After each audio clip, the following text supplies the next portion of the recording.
The story opened with Jamal Malik being questioned by the police, and it quickly turned into torture. Jamal was beaten, forced underwater, and treated like a con artist, not a quiz contestant. The reason was simple. A teenage street kid had just answered 7 out of 8 questions on Who Wants to Be a Millionaire, without hesitation, and the police were sure that couldn't happen without cheating. When Jamal still wouldn't confess, the torture got even worse until he passed out. And in that room, the question only got sharper. If professors, doctors, or scientists often hit a wall at certain levels, how could Jamal possibly get past all of them? But Jamal finally gave one explanation that changed everything. Every answer came from something he had lived through. To prove it, the police replayed the recording from the show the night before. And that was when Jamal's past started to open up, one question at a time.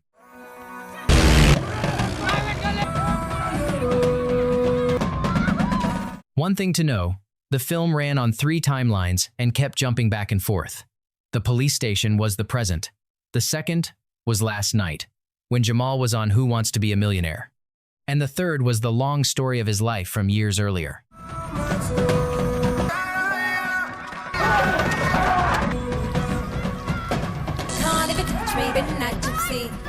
Back to last night, when Jamal first stepped onto the Who Wants to Be a Millionaire set. Before the questions started, he was asked to share a little about himself. With an innocent face and a bit of nerves, Jamal said he worked as an office boy at a cell phone company. XL5 mobile phone. Actually, I'm an assistant. Assistant phone basha. I get tea for people. The audience laughed, especially after the host threw a jab at him, saying, answering questions isn't as easy as making tea. Then Jamal was told there were 3 lifelines he could use. Phone a friend, 50-50, and ask the audience. After that came the first question. Who was the film star in Zanjeer in 1973?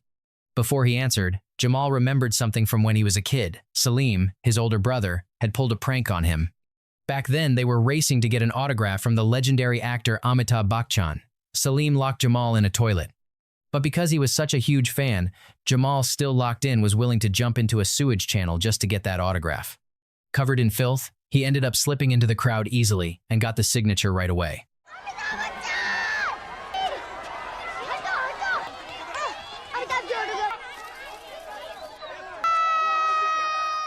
Because of that experience, Jamal could answer the first question immediately.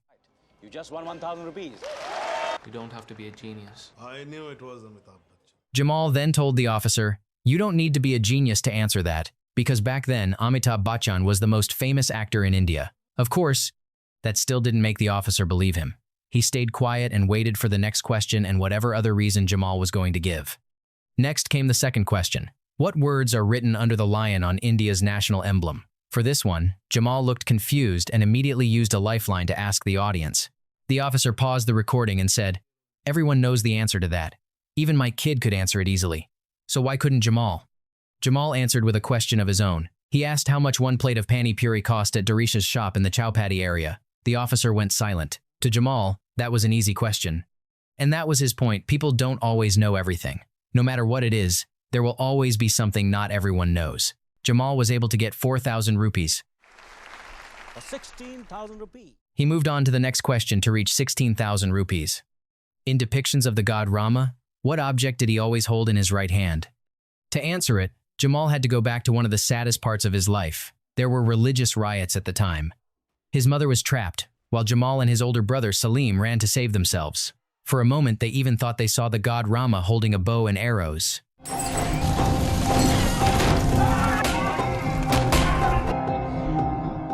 But as the chaos kept getting worse, they ran again. Jamal met Latika, a girl who had lost her parents and was stuck in the middle of the violence.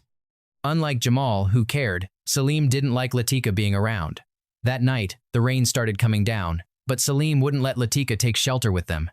Jamal's answer, a bow and arrows. Bow and arrow. Computer ji, delock kiya jaye? You just won 16,000 rupees. The next question was, who was the famous poet who wrote Darshan Du Ghanshyam? After they got through the riots, the 3 of them ended up living with other street kids at a shelter run by Maman. Maman was a thug who made homeless kids sing on the streets and beg for money.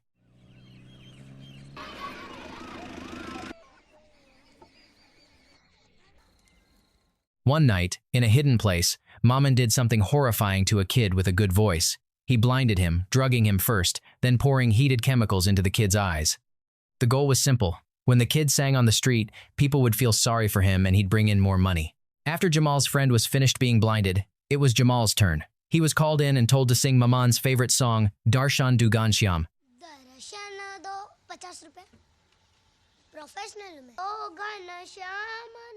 While Jamal was singing, Salim realized something was about to happen to his little brother, so he threw the chemical at one of Maman's men and dragged Jamal away. And Latika, who had been watching, ran too.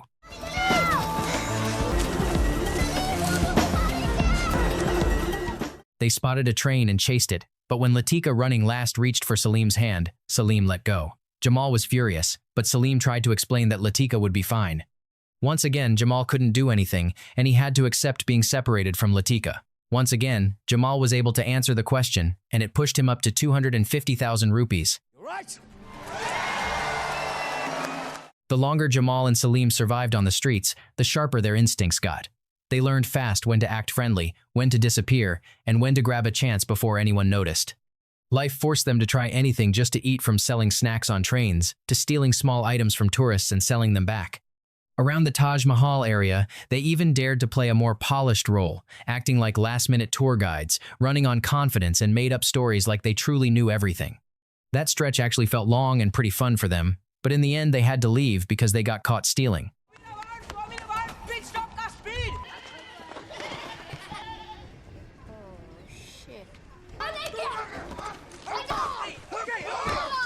You wanted to see a bit of real India? Here it is. Here. The next question was, whose picture is on the $100 US bill? Before he answered, the host took a shot at him, asking if he'd ever had as much as $100, and Jamal said that $100 was the minimum tip he got from working as an office boy. Then Jamal immediately answered C, Benjamin Franklin. It's C, Benjamin Franklin. 1 million rupees! Bombay had become Mumbai. Jamal and Salim were grown up now, and Jamal also went back to his hometown. While searching for Latika, he accidentally ran into an old friend, the one Maman had once blinded. Jamal went over to him and gave him $100. There, the boy who was singing asked how much money it was and what it looked like. Before Jamal could finish describing the bill, the boy said it had Benjamin Franklin on it. Then he realized the one giving him the money was Jamal, his old friend. He was happy too, because Jamal had been lucky enough to escape Maman. Jamal also asked about Latika. His friend explained that Latika was now learning to dance at a studio. Hearing that, Jamal and Salim decided to go there. But when they were about to leave with Latika, Maman suddenly showed up too. Out of nowhere, Salim pulled out a pistol and shot Maman. Jamal, Salim, never forget her face. Atika, come, get them out of here. No! Down! Sorry. From there, we jump straight to the next question. Who invented the pistol? After that killing, they hid in an abandoned hotel, and that was where Jamal found the answer to the question. While they were resting, Salim suddenly came in and forced Latika to go with him. Salim even aimed a Samuel Colt-made pistol at her, saying the maker's name out loud. Come on, I saved your life, didn't I? Shut up! The man with the Colt 45 says Samuel Colt was the answer to who invented the pistol, and it pushed Jamal up to 2,500,000 rupees. Done it again. In the end, Jamal let Latika go as Salim took her who knows where. From that day on, Jamal chose to stay away from his brother's life. And as time went on, they got even older, and at that point Jamal was working as an office boy at one of India's well-known provider companies. One day, while delivering drinks, Jamal was asked to fill in for an operator for a moment. He jumped on the chance to look for Latika's number. But the list that came up was too long, impossible to call one by one. So Jamal switched tactics. He searched for the name Salim. A few numbers came up, and Jamal called them one by one, until finally, one call made him sure the person who picked up really was Salim. And Salim knew right away too, the moment he heard Jamal's voice. I'm calling from Excel 5 Communications, sir. The next question was, where did the Cambridge circus come from? Because he'd worked at the phone company for a long time, Jamal had picked up all kinds of information there, including Cambridge circus. And it turned out it wasn't from Cambridge like the name suggested, but from London. Jamal's answer took him straight to the next level and brought him to 5 million rupees. You're absolutely right! Back to the past, later that same day after Jamal called, the two of them finally met at a building. The moment they faced each other, Jamal let his anger out. He demanded an answer. Where was Latika? But Salim didn't answer that. Instead, he talked about his life since they'd been separated. Salim had been working as a man for a major gangster named Javed, and Javed was Maman's enemy. That was why Salim felt protected, and he asked Jamal to live with him so Jamal would be safe too. Take my card. You stay with me now, younger brother. One day, when Salim left, Jamal quietly followed him, hoping he could find Latika, and he was right, Latika was living with Javed. When the house finally got quiet, Jamal worked up the nerve to go inside. When they met, Jamal let it all out and immediately tried to take Latika and run, but Latika refused. From the way she acted, it was clear she was living under pressure, often being abused, and had no freedom to choose. While he was there, Jamal also saw Who Wants to Be a Millionaire. The show Latika had been watching all this time. Not long after that, Javed came home. Jamal thought fast and said he was the new servant. Javed didn't suspect a thing. He went into another room and switched off the quiz show, putting on his favorite thing instead, a cricket match. Jamal knew the situation could blow up at any moment. He chose to leave before everything fell apart, but before he went, he said he loved Latika and wanted to take her away. Latika still refused, then told him she would be moved to another city before long. I'll wait VT station 5 o'clock every day. It's too late, Jamal. Go. The next question on the way to 10 million rupees was, which cricket player scored the highest in history? Here, Jamal started to hesitate. He remembered hearing Javed mention the name of the best cricket player, but back then his mind was too locked on Latika, so he hadn't really paid attention. In the end, Jamal chose to use the 50-50 lifeline, and two options A and C were eliminated right away. Still unsure, Jamal went with D, and it turned out he was right. That win pushed him straight to the final question, worth 20 million rupees. But the show ended before they could do it, and the deciding round was scheduled to continue the next day. Join us tomorrow night to see if Jamal Malik has made... The moment Jamal walked out of the studio, everything shifted. Some police officers immediately took him away. The show's team suspected Jamal of cheating. And that was where the story circled back to the film's opening when Jamal was first arrested and interrogated. After Jamal told his whole life story, the officer finally believed he hadn't cheated. Jamal was released so he could go back and finish the quiz that night. The final night arrived. Jamal sat back in the hot seat, facing the last question that could change his life. A former street kid was now the center of the nation's attention. In homes and on street corners, people watched, holding their breath, following his struggle like it was theirs too.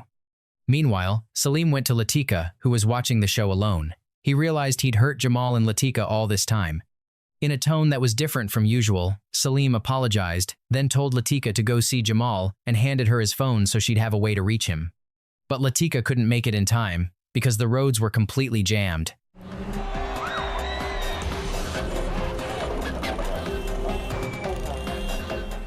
Right now, Jamal was facing his final question. Go for the final question, 20 million rupees. In Alexander Dumas' book, what was the name of the third musketeer?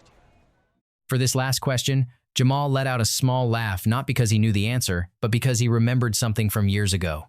Back in school, he and Salim used to joke around, and their teacher once threw a book at them. It was The Three Musketeers. I don't. You don't.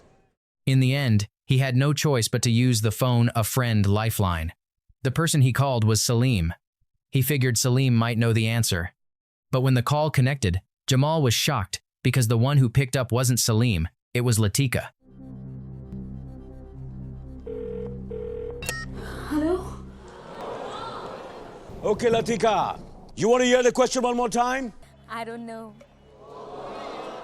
With time running out and since Jamal never came for the money in the first place, he answered without any reason, without any life story behind it. He chose A, Aramis. A, because? Yes. Final answer A. Aramis. Computer G, lock. The right answer! That answer was correct, and Jamal won the top prize of 20 million rupees.